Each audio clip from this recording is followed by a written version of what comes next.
고난주간 말씀을 함께 나누는 기회를 주신 하나님께 감사드립니다.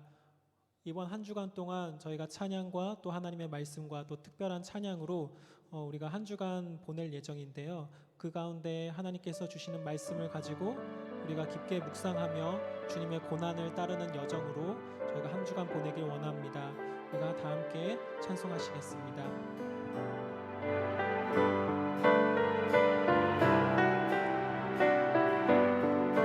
주는 나를 기르시는 목자입니다. 함께 찬송하시겠습니다. 주는 나를 기르시는 목자요, 나는 주님의 귀한 어린 양. 푸른 풀과 맑은 시냇물가로 나를 늘 인도하여 주신다. 주는 나의 좋은 목자, 나는 그의 어린 양. 저를 따라 꼴을 먹여주시니 내게 부족함 전혀 없어라. 주는 나를 기르시는 목자요, 나는 주님의 귀한 어린 양. 푸른 풀과 맑은 시냇물가로 나를 늘 인도하여 주신다. 주는 나의 좋은 목자, 나는 그의 어린 양. 저를 따라 꼴을 먹여주시니 내게 부족함 전혀 없어라. 주는 나의 좋은 목자, 나는 그의 어린 양. 저를 따라 꼴을 먹여주시니 내게 부족함 전혀 없어라. 고난 그 영혼 편히 쉬고 날 이뤄도 안전한 복을 폭풍까지도 다스리시는 주의 영원한 바르지에. 세상 친구들 나를 버려도 예수는 함께 동행함으로 주의 은혜가 충만하리니 주의 영원한 바르지에. 주의 영원하신 발 대하사 항상 나를 붙드시니 어느 곳에 가든지 요동하지 않음은 주의 발을 의지함이라. 눈치 못한 것 주께 없으니 나의 일생을 주께 맡기며 나의 모든 짐 대신 지시는 주의 영원한 바르지에.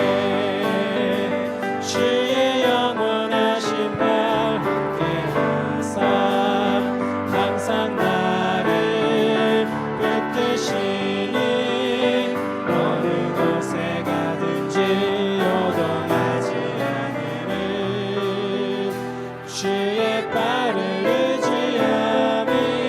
주의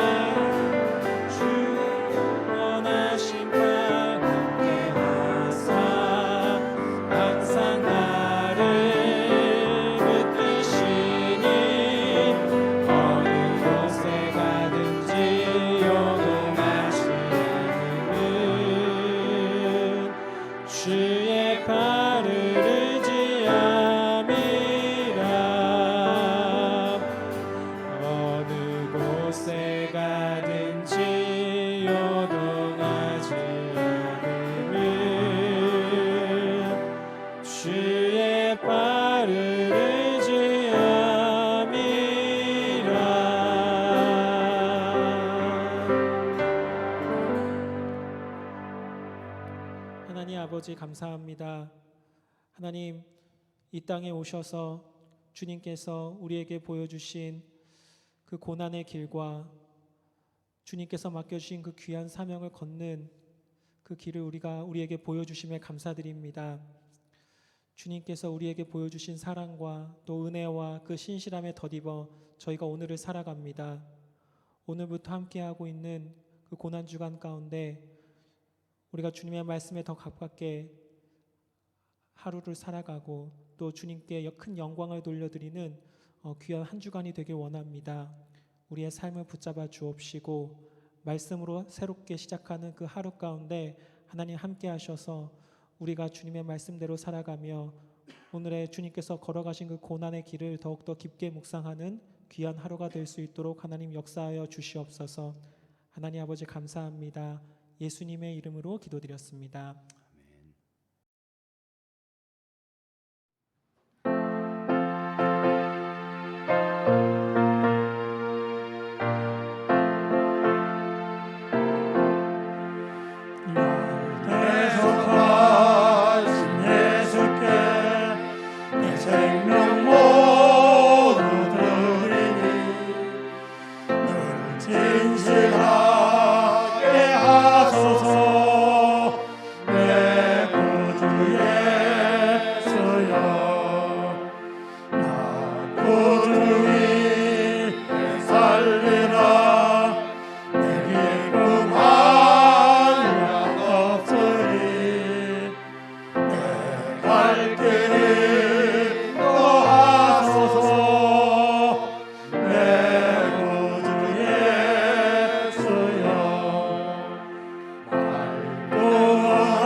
할렐루야. 살아계신 주님을 찬양합니다. 이렇게 저희가 한 주 동안 고난 주간을 맞이해서 월요일부터 토요일까지 6번에 걸쳐서 말씀을 나누고 좀 전에 우리 성도님들이 특송해 주셨던 것처럼 또 특송도 하시고 그렇게 주님의 그 십자가와 고난을 묵상할 수 있는 그런 은혜가 우리에게 주어졌다라는 것 자체가 얼마나 큰 특권인지 모르겠습니다. 이번 한 주 이 아침에 저희가 계속해서 영상을 올릴 텐데 이 영상을 통해서 출근하실 때 말씀을 들으시고 또 말씀을 묵상하시면서 그렇게 주님의 그 고난에 동참하시는 여러분과 제가 되었으면 좋겠습니다. 또 저희가 본문 말씀이 월요일부터 토요일까지 정해졌는데 그것을 여러분들 팀별로 우리 팀 잘 짜져 있는데 전 세대가 그 팀 안에서 그것을 같이 나누어서 서로 느끼는 그 주님을 더 풍성하게 나눌 수 있는 그런 시간들이 되었으면 좋겠습니다. 그럼 오늘 첫 번째 우리 고난 주간 설교 첫 번째 말씀을 좀 같이 나누도록 하겠습니다. 요한복음 저희는 18장부터 계속해서 말씀을 나누기 원하는데요. 18장 1절부터 11절에 있는 말씀입니다. 18장 1절부터 11절에 있는 말씀 제가 읽겠습니다. 예수께서 이 말씀을 하시고 제자들과 함께 기드론 시내 건너편으로 나가시니 그곳에 동산이 있는데 제자들과 함께 들어가시니라. 그곳은 가끔 예수께서 제자들과 모이시는 곳이므로 예수를 파는 유다도 그곳을 알더라. 유다가 군대와 대제사장과 바리새인들에게서 얻은 아랫사람들을 데리고 등과 횃불과 무기를 가지고 그리로 오는지라. 예수께서 그 당한 일을 다 아시고 나아가 이르시되 너희가 누구를 찾느냐? 대답하여 나사렛 예수라 하거늘 이르시되 내가 그니라 하시니라. 그를 파는 유다도 그들과 함께 섰더라. 예수께서 그들에게 내가 그니라 하실 때에 그들이 물러가서 땅에 엎드러지는지라. 이에 다시 누구를 찾느냐고 물으신데 그들이 말하되 나사렛 예수라 하거늘 예수께서 대답하시되 너희에게 내가 그니라 하였으니 나를 찾거든 이 사람들이 가는 것을 용납하라 하시니 이는 아버지께서 내게 주신 자 중에서 하나도 잃지 아니하였사옵나이다 하신 말씀을 응하게 하려 함이로라. 이에 시몬 베드로가 칼을 가졌는데 그것을 빼어 대제사장의 종을 쳐서 오른편 귀를 베어버리니 그 종의 이름은 말고라. 예수께서 베드로더러 이르시되 칼을 칼집에 꽂으라. 아버지께서 주신 잔을 내가 마시지 아니하겠느냐 하시니라. 아멘. 저는 오늘 여러분과 함께 내가 그니라라는 제목으로 좀 말씀을 나누고자 합니다. 우리가 오늘 18장 본문을 좀 읽었는데요. 그 앞에 좀 내용을 보면 예수님은 14장과 16장에서 고별 설교를 이제 하십니다. 그리고 17장에서는 우리가 잘 아는 겟셋만의 기도를 하게 되죠. 예. 그리고 우리가 함께 나눌 지금 18장은 가룟 유다가 예수님을 파는 장면이 나오게 됩니다. 저는 어렸을 때 이 부분을 보면서 정말 예수님이 힘이 없으셔서 저 군병들에게 잡혀가시는구나라고 너무 이렇게 마음이 어려웠던 적이 있습니다. 어떤 군인들이 몰려올 때 예수님과 제자들이 얼마나 무서웠을까, 얼마나 두려웠을까. 또 그 시간이 저녁이었는데 얼마나 그 저녁 시간에 그 횃불을 들고 찾아오는 그들이 얼마나 무서웠을까라는 생각을 했습니다. 하지만 본문의 분위기는 제가 생각하는 것과 완전히 다름을 말해주고 있습니다. 예수님은 지금 정해진 각본대로 모든 것을 진행하시는 것처럼 냉정하고도 또 차분하게 자신의 페이스대로 모든 것을 끌고 가십니다. 그러면 오늘 본문은 우리에게 무엇을 말해주고 있는가? 지금 배경은 어두운 저녁입니다. 그리고 장소는 기드론 골짜기죠. 이곳은 예루살렘시와 올리브산의 경계선으로 굉장히 조용한 지역이라고 우리는 생각해 볼 수 있습니다. 또한 이곳은 예수님과 제자들이 즐겨 찾던 곳이었기 때문에 당연히 그 제자였던 가룟 유다도 그곳을 잘 알고 있었던 장소였죠. 그런데 이때 로마 군인들과 사내들인의 성전 경비병들이 예수님을 체포하러 옵니다. 3절을 보시면 뭐라고 되어 있습니까? 유다가 군대와 대제사장들과 바리새인들에게 얻은 아랫사람들을 데리고 등과 횃불과 무기를 가지고 그리로 오는지라 라고 말하고 있습니다. 이들은 다시 말하면 유대인과 이방인을 대표하는 그런 사람들이었습니다. 지금 이들은 예수님을 체포하고 죽이기 위해서 오는 것이죠. 하지만 요한복음 앞에서 예수님은 무엇을 말했습니까? 10장에 보면 예수님은 미리 이런 말씀을 하셨습니다. 아버지께서 나를 아시고 내가 아버지를 아는 것 같으니 나는 양을 위하여 목숨을 버리노라. 그 다음 무엇을 말합니까? 16절에 이렇게 말합니다. 또 이 우리의 들지 아니한 다른 양들이 내게 있어 내가 인도하여야 할 터이니 그들은 내 음성 듣고 한 무리가 되어 한 목자에게 있으리라 라고 말합니다. 여기 보면 우리의 들지 아니한 다른 양들이라고 또 이야기를 하죠. 그러니까 예수님은 유대인과 지금 이방인을 위해서 자신이 죽어야 함을 미리 언급하셨습니다. 그리고 그 일이 지금 일어나고 있음을 성경은 말해주고 있어요. 그들이 체포하러 온 때는 저녁 시간이었습니다. 이 저녁이라는 모티브는 영적인 상태, 그들의 영적인 상태가 굉장히 어두웠음을 말해주고 있죠. 그래서 죄인들의 상태, 그 어두운 상태에 주님께서 빛을 비추시기 위하여 이제 예수님께서 십자가의 길을 걸어야 됨을 말해주고 있습니다. 그런데 예수님은 어떻게 그 길을 걸어가십니까? 우리는 본문을 잘 보시면 예수님은 수동적이고 소극적으로 그 길을 가시는 것이 아니라 아주 적극적이고 자발적으로 그 죽음의 길을 걸어가시는 것을 보게 되죠. 특히 본문을 잘 보면 예수님은 제자들을 뒤에 두시고 앞으로 나아가십니다. 아마도 제자들이 다칠까봐 그랬던 것 같습니다. 그들을 보호하기 위해서 그랬던 것 같아요. 근데 예수님은 12 제자 중 한 사람인 유다와 군병들을 향해서 이렇게 이야기를 하시죠. 너희들이 누구를 찾느냐라고 말합니다. 그때 5절 보면 대답하되 나사렛 예수라 하거늘 이르되 내가 그니라 하시니라 라고 말씀하셨죠.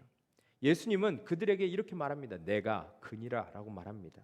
그런데 여기 내가 그니라라는 이 말은 오늘 우리가 읽은 본문, 짧은 본문 중에서 5절과 6절과 8절에서 세 번이나 언급을 하십니다. 이 말을 왜 세 번이나 말씀하셨을까? 이 말은 굉장히 중요한 의미를 갖고 있기 때문에 그렇죠. 내가 그다라는 말은 나는 스스로 있는 자다라는 말과 동일한 뜻입니다. 이것은 헬라어로 에고 에이미라고 말하는데 이 말은 구약에서 하나님 자신을 나타내실 때 사용했던 그런 문법이었습니다.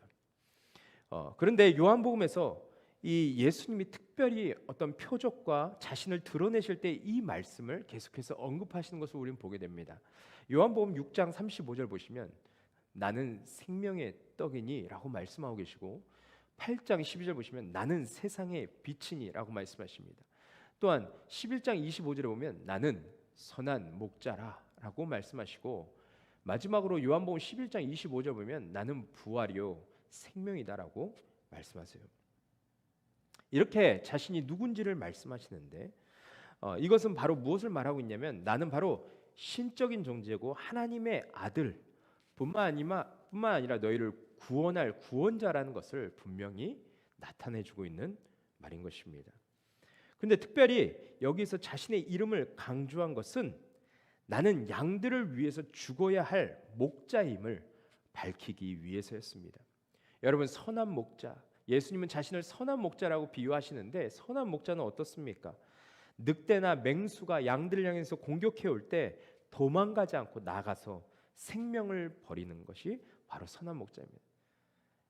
그 무리들에게 맹수나 그런 늑대나 그런 무리들에게 공격을 당해서 때로는 심한 상처를 받을 수 있지만 양들을 보호하기 위해서 그들과 싸워야 하는 대상인 것입니다.